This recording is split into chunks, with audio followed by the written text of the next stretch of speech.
Por agradecer também o convite que o Zefirino Coelho me fez para ter esta conversa com o João Paulo Borges Coelho, porque me permitiu entrar no universo tão sedutor, tão cativante deste livro. É um romance que urge descobrir pela forma como diria que entretece vários tempos e lugares, emoldurado sempre por um conjunto de personagens marcantes que estão à procura do seu destino e que se vai escapando. João Paulo, é sempre um gosto falar consigo. Obrigado. Este é um livro que viaja por diferentes tempos e lugares, antes de mais Japão, depois a Alemanha, Portugal e, claro, Moçambique. Diria, todavia, que mais do que uma viagem física, acredita que as personagens do livro insetam uma espécie de viagem mental, não é tanto no plano físico, Sim, mas vai além disso. É uma viagem física, é uma viagem no tempo e é uma viagem nas emoções desses personagens. Né? No fundo, é a tentativa de retratar o que sobrou de um tempo que passou e como esses restos do passado interferem no curso atual, dos acontecimentos do livro. Não é? Se há personagem, não é de carne e osso, mas que atravessa toda a história, esta Toyota é isso, não é? Começa por aparecer nas primeiras páginas e vai até ao fim do livro, praticamente. Ela simboliza a mundividência da própria Moçambique, da própria nação que recebe influências, contaminações de várias partes. Naquela Toyota é muito mais que um simples carro. Sim, bom, é dito no livro, a África está inundada de carros em segunda mão, não é? E o Toyota Ace é um símbolo desses carros, até porque é maioritário, francamente, e é ele que põe a África em movimento. Não é? Todo o transporte é feito através de Toyotas Ace. Aliás, eu elenco no livro uma série de nomes que eles têm em todos os países. Não é? Mas não há... Portanto, para além das personagens humanas, há as personagens automóveis, não é? Além do Toyota Ace, há o Strabant, da Alemanha de Leste, não é? E há até o Volkswagen do presidente Mondlane, que é um carro símbolo que surge no museu, à porta do museu, não é? Portanto, tudo isso entra em movimento e lança CO2 para a atmosfera africana. Enquanto deixar, ainda vão andando por aí. E vão durar muito tempo ainda. Este romance é também sui generis pela forma porque não há uma personagem unicamente dominante, não é? Os olhares vão-se sucedendo. Concorda que se calhar o protagonista invisível é Moçambique? É exagero dizer-se isso ou não foi a sua intenção? Depende talvez do ângulo, não é? Dependendo dos dias. O personagem, o espaço central é Moçambique, não é?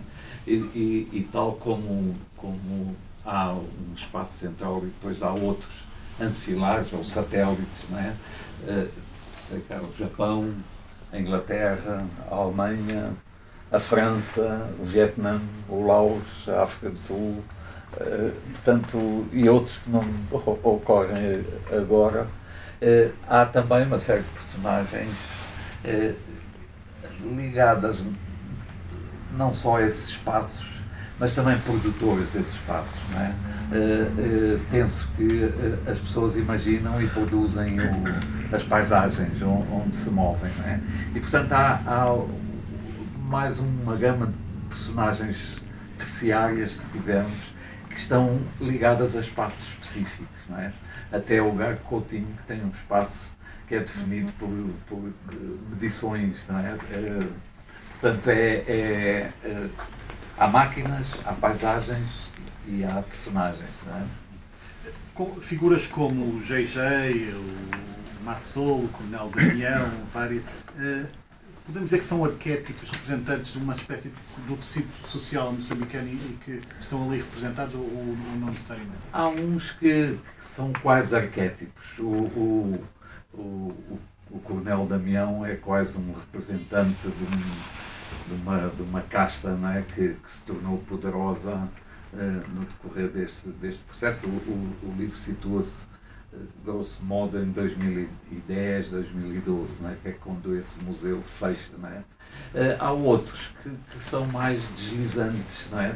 Mas que de qualquer forma estão muito ligados a questões centrais que eu gostava de tratar, não é? Nomeadamente a violência, a guerra, o efeito, digamos, após memória, como se diz aqui, não é? Portanto, o que pensam os filhos desses atores, não é? Nomeadamente de militares portugueses, de militares sul-africanos. Não é? Há também um tratamento da violência, digamos, das diferentes guerras no mesmo período, não é? Como elas reverberam, como elas existem dentro como elas assombram as pessoas, não é? Este é um romance que acaba por se revelar muito ambicioso, como disse o Zofrino Coelho, que no fundo está aqui a história de quase Moçambique dos últimos 40, 50 anos. No entanto, quando partiu para este projeto, tinha essa intenção tão ambiciosa, ou o projeto foi crescendo até fugir quase às suas mãos? Acontece-me sempre começar um livro sem ter bem a ideia do que se vai passar a seguir, não é? Eu tenho dado a imagem, é como se fosse uma caixa onde vamos tirando curiosidades e depois vamos dispondo e ver como elas se conjugam umas com as outras, não é? E foi um pouco o que aconteceu com isto. Eu tinha a ideia do museu, é uma ideia central, e tinha a ideia de uma viagem. E são duas ideias que aparentemente não estão ligadas, não é? O museu até é um símbolo de imobilidade e a viagem é um símbolo de movimento, não é? E tudo o resto foi criar mecanismos para poder ligar estas duas ideias e foram surgindo lugares, pessoas, não é? E acontecimentos. Para si um livro é tão mais recompensador quanto mais escapa ao plano inicial ou quanto mais se emancipa da... Sim, porque imaginar uma coisa e depois escrevê-la como se fossem dois momentos distintos, acho que é muito entediante, não é? É depois seguir um percurso. Mas é curioso porque há quem defenda que o livro, há uma tese que diz que o livro que o autor projeta na cabeça fica sempre aquém do resultado final. Neste caso não se pode dizer assim porque não foi surgindo, foi desenhado. É o oposto. Eu uma vez li um depoimento do Nabokov, que ele acho que concebia um livro e depois ia escrevendo fichas em detalhe e só quando tinha o ficheiro completo é que começava a escrever. Eu acho que sou o oposto disso, não é? Porque começo sem... E por acaso... É curioso, sendo historiador, podia ser muito metódico. Sim, quer dizer, tenho ideia dos períodos, mas não tenho de toda ideia... E eu lembro de ter lido também uma vez uma coisa do Saramago, que ele dizia que às vezes o que despoleta a coisa é uma palavra, não é? Até é mais curto do que o incipit, quer dizer, uma palavra. O Saramago quer muitas vezes era o título. Pois. E eu pensava, este homem está a exagerar, não é? Mas de facto hoje percebo melhor o que ele diz, não é? Há uma vaga ideia, não é? E há uma palavra ou um acontecimento ou neste caso também foi o museu, não é? O Museu da Revolução era um museu criado para simbolizar a libertação do país, foi uma frente que conduziu a libertação e nós temos o duplo caso extraordinário do museu ter sido privatizado por um partido, portanto como se a luta pela independência do país já não fosse... Até que ponto é que isso é... Pergunto mais como historiador do que como escritor. Até que ponto isso é pernicioso e pode deturpar, de certa forma, a verdade histórica?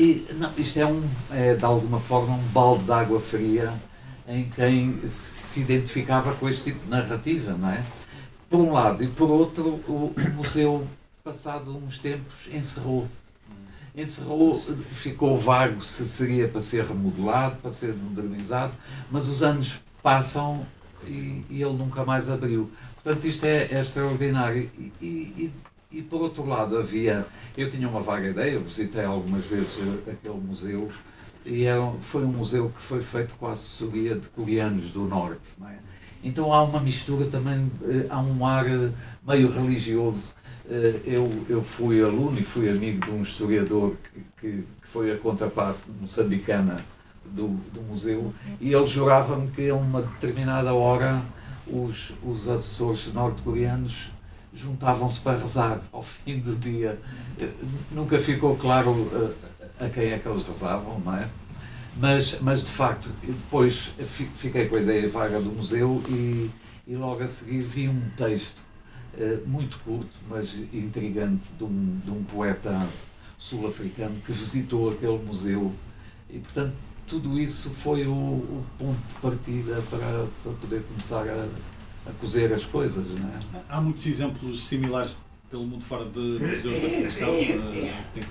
Não, eu não tenho ideia, quer dizer, há museus da Revolução, mas não tenho ideia que haja assim tantos e que estejam organizados daquela maneira, não é? E aquilo, de facto, tudo soa a genuíno, por um lado, mas tudo soa também a fantástico. Os quadros dos presidentes moçambicanos têm os olhos em bico, não é? Foram pintados por coreanos, não é? O povo sobe os caminhos numa paisagem cheia de flores, não é? Portanto, não há roupas velhas, não há rasgões, não há lixo, é tudo paradisíaco, não é? Portanto, e as pessoas, de facto, aquele museu, para além de alguns, imagino, escolas que levavam lá as pessoas, nunca captou visitantes, não é? Talvez por causa disso, por causa de estar tão afastado da realidade, não é? Mas há também essa dimensão simbólica à medida que o próprio museu envelhecia, era a própria revolução em si, a relação dos moçambicanos com a ideia de revolução que se ia esbatendo e envelhecendo. Eu penso que o museu surge numa altura em que... 78, por aí. Pois, a revolução, digamos, está um pouco na rua, na voz do presidente, etc. Não está ali, não é? Portanto, é como se fosse um prolongamento ainda da ação em movimento. Portanto, como se fosse ainda muito cedo para fazer um museu, não é? Depois, quando as coisas mudam, o museu continua fora do tempo e fora do lugar, porque ele está num edifício que é totalmente atípico, não é?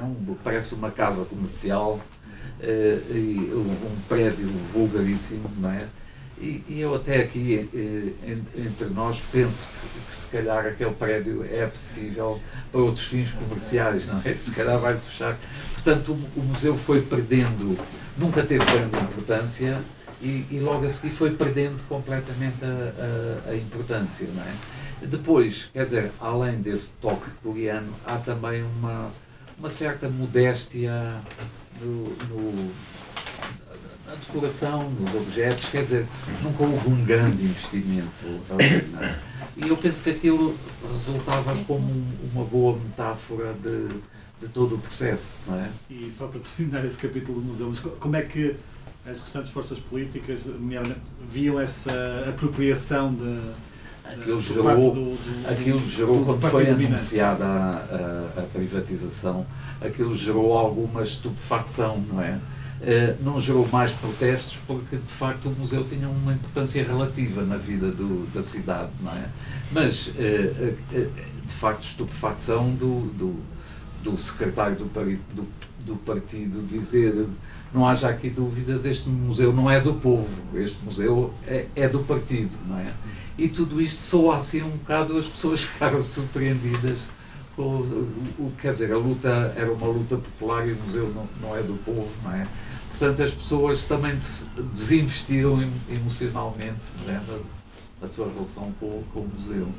As revoluções, por norma, eclodem nas ruas, mas necessitam também de uma dimensão historiográfica até para haver um ajuste de contas, um apaziguamento na relação das pessoas com a revolução. Qual a importância que depois desse lado da revolta que há nas ruas, depois a dimensão historiográfica, como é que complementa essa dimensão? Bom, aquela revolução surgiu não propriamente nas ruas, mas no mato, como se diz, no campo, não é? Aliás, surgiu fora do país, ocupou o norte e veio descendo, não é? As cidades, na altura da independência, estavam um pouco expectantes, o que é que vem aí? E claro, seguiu-se uma grande adesão popular, não é? Houve alguma violência na transição, houve 2 episódios violentos, não é? Quando, de facto, um grupo de colonos, não é? Saiu...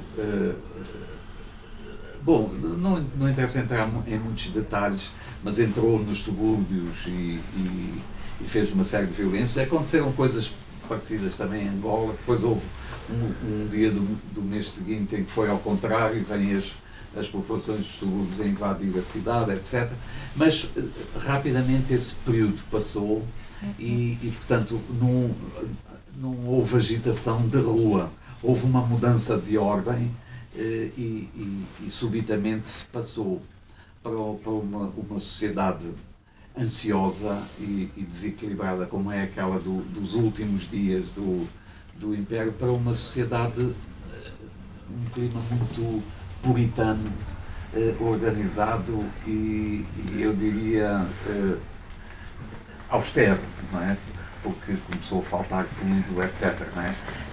Logo a seguir, digamos, 2 anos depois, é criado o Partido Único, não é? Portanto, passou rapidamente esta transição em que se podia imaginar que havia mais do que uma direção, mas logo ficou claro qual seria a direção, não é? E portanto, é uma transição, quer dizer, que a historiografia interna leva algum tempo a tratar e alguma dificuldade. Não é? Eu trabalhei um pouco sobre isso.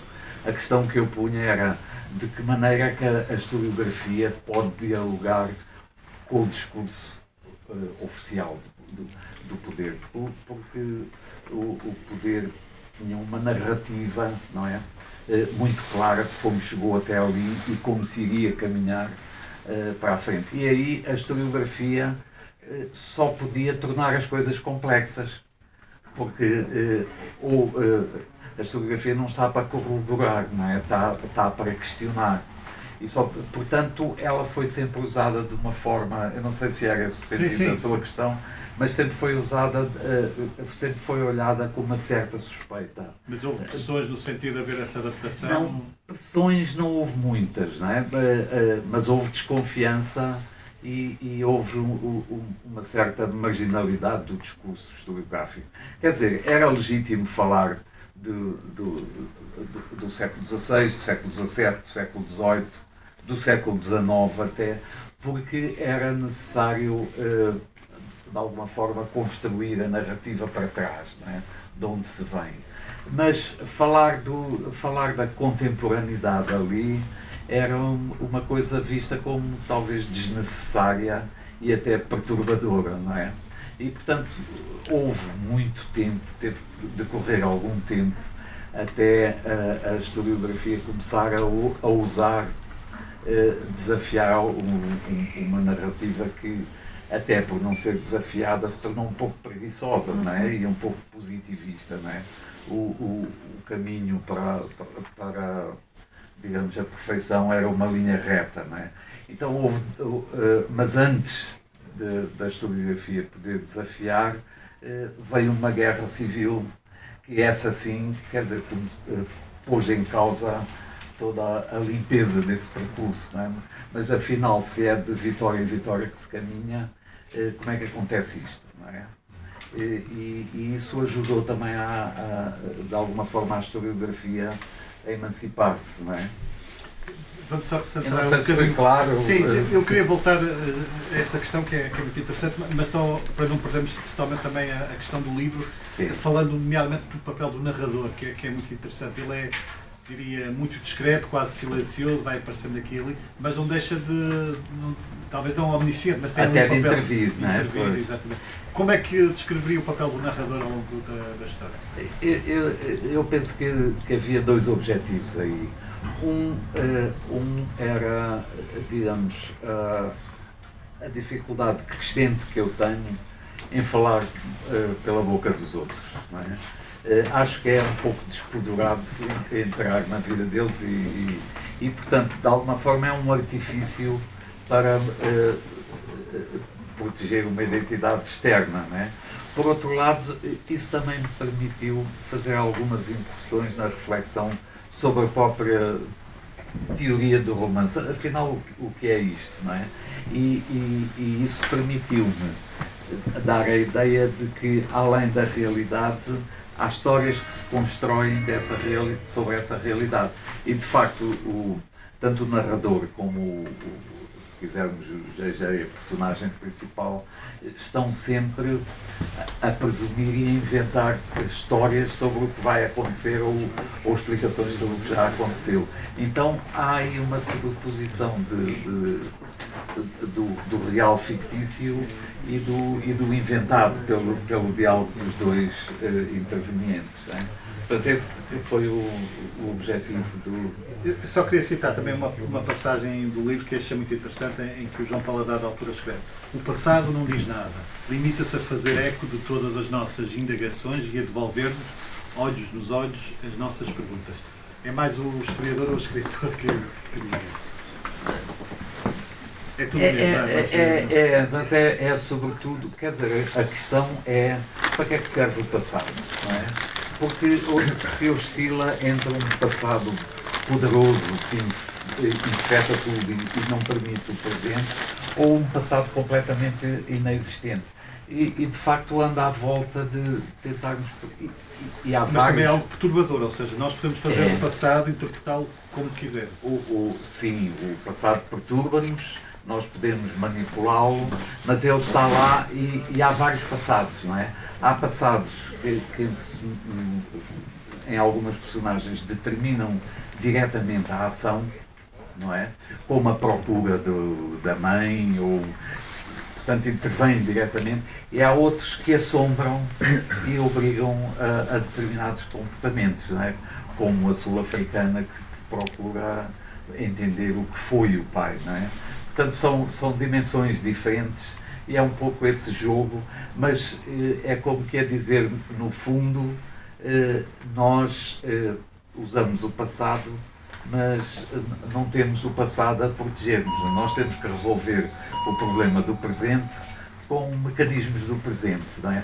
E eu sou historiador, posso falar disso sem grande... o passado não pode justificar, não é? O que justifica o presente são as ações do presente, são essas que transformam.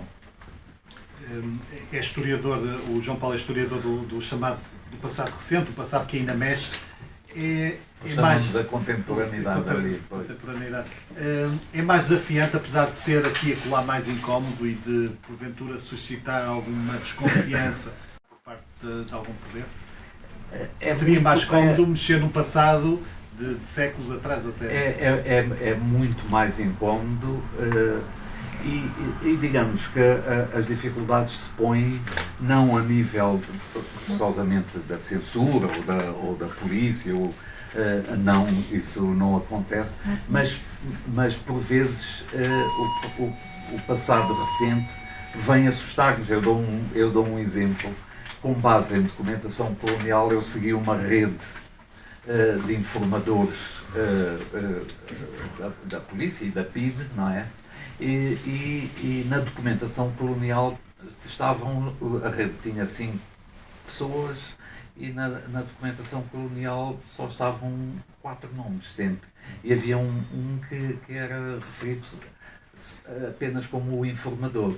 E eu, quando, anos mais tarde, portanto, estava a entrevistar um deles, ele, a dado passo, disse-me: mas o melhor de todos nós era o fulano tal. E disse o nome que eu não conhecia. Portanto, eu fiquei a saber que aquele era, de facto, o informador da PIDE. Não é?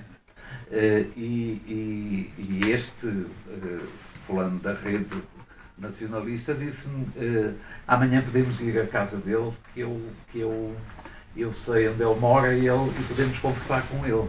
Então eu passei aquela noite um bocado torturado: o que é que eu faço agora, não é? E acabei por decidir não ir. Não é? Arranjei uma desculpa, aquilo era em Moatiz, era longe da cidade, podíamos ser atacados, era a guerra e tal, e ele dizia que não há conflito de dia, às vezes há problemas de noite, mas eu usei esse argumento para não ir. Não é? E isso mostra como o passado lança uma mão e agarra-nos, não é? Portanto, são sinais da dificuldade que há em trabalhar com o contemporâneo. Para além de outros sinais clássicos, não é? Como a multiplicação de fontes. Não é? Falar sobre um passado, digamos, falar sobre 61 e os acontecimentos no Império, etc. Há fontes precisas e podemos inventar uma ou outra, ou um testemunho ou outro, mas falar sobre períodos muito mais recentes, quer dizer, há televisões, rádios, toda a série de documentos, jornais, não é? Portanto, o problema põe-se de maneira diferente, não é a procura de fontes, mas é a seleção de fontes que faz tudo isto uma coisa crítica, não é? E acha que os quase 50 anos decorridos sobre a independência, para lá caminhamos, já não falta muito, são um período temporal já suficientemente longo para termos o necessário distanciamento e até para uma certa cicatrização de algumas feridas e traumas? Eu aí tenho uma opinião um pouco dividida, não é? Porque nós vivemos novamente um período de grande aceleração e isso, digamos, liga-se muito também ao passado, não é? E, portanto, não há estabilidade de olhares, nem há consenso suficiente para poder haver uma interpretação mais serena, não é? Portanto, há tensões ainda e há confrontações em relação às leituras do passado. Eu penso que vai ter que passar um pouco mais. Eu não me queria desviar do livro, mas também abrir um bocadinho a conversa, até para falar um bocadinho da característica, mais uma panorâmica sobre a sua obra. Existe muita ideia estereotipada de que um autor africano deve, nos seus livros, recorrer a um conjunto de códigos muito ligados ao exotismo, aos olhos, diria, ocidentais. E o João Paulo, corajosamente, diria, segue o caminho mais difícil, ou seja, não vai necessariamente por essa via. Foi uma opção consciente, reconhece que é mais difícil? Essa é uma questão que já me preocupou mais do que me preocupa. Agora não me preocupa de todo, não é? Porque eu não diria que represento uma literatura ou que represento um país. Eu represento-me a mim próprio e com alguma dificuldade, não é? Portanto, não é de todo. É uma questão, talvez, olhando para trás, que eu me possa ter posto no início, não é? Com que voz é que eu vou falar? Eu falo em nome de quem, não é? E talvez isso, até pela especificidade branco, pequeno burguês, como se dizia antigamente, não é? Privilegiado num determinado contexto, etc., com que voz é que eu vou falar, não é? E talvez eu tenha levado algum tempo com dúvidas a esse respeito, não é? Mas a resposta era muito simples. Eu represento-me a mim próprio e a mais ninguém, não é? Como, aliás, quem escreve deve... Sim, mas referia-me, nomeadamente no plano estilístico, do conjunto de personagens, seria para si, por exemplo, uma concessão, um facilitismo, usar como, diria, como muleta, ou até um conjunto de coloquialismos, expressões verbais representativas de alguma região ou dialeto? Não, quer dizer, as influências existem, não é? E as influências nascem das leituras e, bom, no meu caso até leituras muito fora da África, não é? Mas no momento da escrita há uma espécie de autolimpeza, uma espécie de momento zen, e nós partimos para a escrita sem, digamos, nenhuma preocupação a respeito de estilo, porque senão perdemos totalmente a voz interior, não é? Digamos, a imagem que eu penso que mais se aproxima é aquela que alguns historiadores falam, do estranhamento, não é? É de dar um passo atrás e procurar olhar para o tema, para a realidade, despida o máximo possível dos preconceitos, do olhar repetido, não é? Como se estivesse a olhar para as coisas pela primeira vez, não é? E porque o olhar perfeito é o olhar da criança, não é? E então há aqui uma contradição insondável que quem escreve deve procurar resolver da melhor maneira, que é procurar o olhar da criança e ao mesmo tempo um olhar culto para não cair em alguns erros quer dizer, a literatura já foi inventada há algum tempo, não é? E convém não fazer coisas como se fosse a primeira vez que estivéssemos a fazer, não é? Portanto, não é culto no sentido erudito, mas no sentido da cultura literária, não é? Portanto, procurar juntar estas duas atitudes, a atitude primeira e a atitude mais madura possível, são duas coisas aparentemente não misturáveis, não é? Se quisermos usar. Mas acha que essa expectativa, retomando só a questão anterior, sobre como um autor oriundo do continente africano, embora haja muitas realidades, é sempre genérico falar de continente africano como se fosse uma só realidade, mas acha que existe ainda muito essa expectativa, mais da parte dos académicos, sobre como um autor africano se deve expressar e não tanto do leitor comum? Do leitor comum também. Há o preconceito, não é? Quer dizer, o que é suposto ser literatura africana tem que trazer aquelas marcas, não é? Uma certa titubeação, as palhotas, os coqueiros, os dizeres, não é? Não se diz isso, por exemplo, de um autor europeu, não é? Se bem que, de alguma maneira, eu aceito que há diferenças, não é? Mas essas diferenças são resultado de sedimentação, não é? Eu não vou dizer que o Philip Roth escreve assim porque é judeu. Ele escreve assim porque cresceu naquele contexto ou, por exemplo, essa nova literatura nórdica, dark, não é? Escura, pessimista. Ali também, digamos, a literatura ganha características que a ligam ao lugar. Mas é uma literatura que se quer normal. Quer dizer, para mim e para todos os autores da África, é um incómodo, por exemplo, haver a literatura do mundo que ocupa as prateleiras e depois num nicho estar literatura africana, não é? Porque é um mecanismo clássico imperial localizar o outro, não é? E então, só nesse sentido. Agora, eu penso que ainda é cedo para falar da literatura moçambicana, por exemplo, como uma coisa específica, com características específicas. É uma coisa tão nova, tão frágil e tão escassa ainda, que vai levar algum tempo a ter características próprias que não existem por definição à partida, mas por sedimentação, não é? E nesse sentido, eu acho que é importante falar mais dos livros e falar menos da literatura, não é? Porque se fala sempre em coletivo e não se fala dos livros, no fundo. E quem, digamos, para pôr as coisas nestes termos, para haver um culpado, é o preconceito da leitura, não é? E que os próprios livros têm o papel de romper, e é também o preconceito da academia, porque a academia, por definição, não é mais clarividente ou ilustrada, não é? Ela cria-se às vezes um círculo vicioso, porque a academia constrói preconceitos críticos que o próprio escritor, se não for consciente, corre o risco de querer corresponder a expectativas, não é? E isto é perverso, num certo sentido, cria um círculo vicioso, não é? Que é preciso romper. É curioso porque nas últimas semanas, no caso da Paulina Xiziane, ainda mais recentemente, que era o Prémio Camões, o mais importante prémio de língua portuguesa, que era o Prémio Nobel da Literatura, este ano distinguir autores provenientes da África.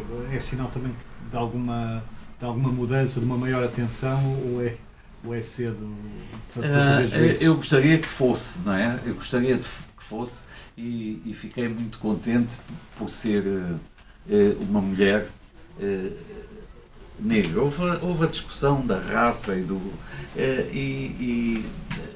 sobretudo por ser uma mulher naquele contexto, que é um contexto muito masculino e em que a literatura é feita no masculino, não é? Portanto, ela tem uma luta muito difícil nesse contexto, não é? Agora, em relação aos prémios, eu não sei se será tanto o reconhecimento da literatura proveniente daqueles quadrantes como, digamos, uma questão também de política e de políticas, não é? No caso os prémios é sempre preciso olhar para eles. Claro, exatamente. Há quase uma rotatividade, e mesmo no Camões acaba o prémio Camões não seja certo. Pois, do prémio Nobel fala-se muito agora dos novos critérios, não é? E do prémio Camões há também, digamos, um português, um brasileiro, um brasileiro, não sei o que é que isso quer dizer, não é? E até porque é Portugal e o Brasil que colaboram para esses prémios, não é? Portanto, faz sentido os critérios. Bom, eu próprio já fui membro do júri e portanto, é relativo a importância dos prémios. Os prémios são importantes, mas os critérios nem sempre são esses transparentes. E, por outro lado, eu penso que, no fundo, também os escritores se devem defender dessa armadilha dos prémios, não é? Porque depois isso transforma-se numa coisa muito estranha. Acha que são, sobretudo, importantes na fase do lançamento do autor, para dar a conhecer a um público maior? Não sei, quer dizer, podem ajudar, não é? Nunca me pus esse tipo de questões, podem ajudar, mas de facto a maior ou menor popularidade dos autores depende de coisas misteriosas, não é? Nem sempre é claro do que é que depende. Numa entrevista que o João Paulo deu há uns anos a uma investigadora académica, usou uma expressão muito curiosa, falou em a minha luta literária. E é curioso porque o seu campo da historiografia também está muito ligado ao conflito. A literatura é uma espécie de combate sem armas?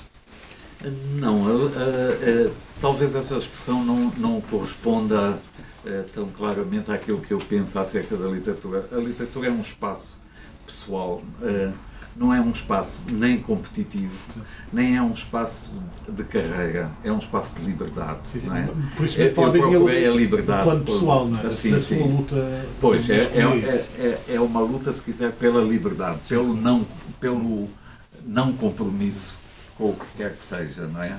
E, nesse sentido, quer dizer, ela não é um mecanismo para, partindo do ponto A, chegar a um ponto B. Não faço ideia, nem me interessa qual é o ponto B, não é? Interessa-me o hábito diário ou recorrente de escrever. Esta conversa será tanto mais frutuosa até para todos, quanto mais contributos também tiver desse lado. Portanto, se caso queiram colocar alguma questão ao João Paulo, estejam à vontade.